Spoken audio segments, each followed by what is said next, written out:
Shivaji news కి స్వాగతం. వార్తల ముందుగా ముఖ్యాంశాలు.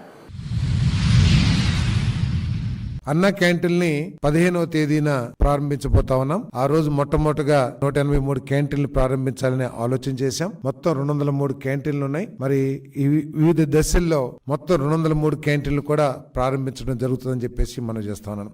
5 సంవత్సరాల్లో దాదాపు 4.5 కోట్ల మంది పేదవాళ్ల ఆకలి తీర్చిన కార్యక్రమం ఇదని చెప్పేసి మనం చేస్తా ఉన్నాం. ఇంత గొప్ప కార్యక్రమాన్ని కేవలం కక్షపూరితమైన ఆలోచనతో, పేదవాడు కడుపు నింపుకుని సంతోషపడకూడదనే ఒక దిగజారిన ఆలోచనతో ఈ అన్న క్యాంటీన్ని గత ప్రభుత్వం మూసేసింది. మరి ఆ అన్న క్యాంటీన్ని ఈ రోజు మరి కూటమి ప్రభుత్వం మళ్ళీ 15వ తారీఖున ప్రారంభించడం జరుగుతుందని చెప్పేసి మనం చేస్తా ఉన్నాను. మరి ఇతర రాష్ట్రాల్లో కూడా ఇటువంటి కార్యక్రమాలు పెద్ద ఎత్తున జరుగుతా ఉన్నాయి. నిజంగా జగన్మోహన్ రెడ్డి గారు చెప్తారు ఈ మధ్య ప్రజాస్వామ్యం అని మాట్లాడుతూ ఉన్నారు. తెలుగుదేశం పార్టీ కక్షపూరితంగా వ్యవహరిస్తుందని చెప్పేసి ఈయన ప్రతి విషయంలో కూడా గత ప్రభుత్వంలో ప్రతి విషయం కూడా కక్షపూరితంగానే నిర్ణయాలు జరిగినాయని అంటానికి ఈ అన్న క్యాంటీన్ రద్దు కూడా ఒకటని చెప్పేసి మనం చేస్తాను. మన తమిళనాడులో కూడా అమ్మ క్యాంటీన్ అని చెప్పేసి అక్కడ కూడా పేదవాళ్ళకి కడుపు నింపే కార్యక్రమం చేస్తా ఉన్నారు. మరి తర్వాత అధికారంలోకి వచ్చిన స్టాలిన్ గారు ఎక్కడ కూడా రాజకీయ కక్షతో కానీ లేతే వేరే వాళ్ళ పేర్లు ఉండకూడదు, నా పేర్లే ఉండాలనే ఆలోచనతో ఎక్కడ కూడా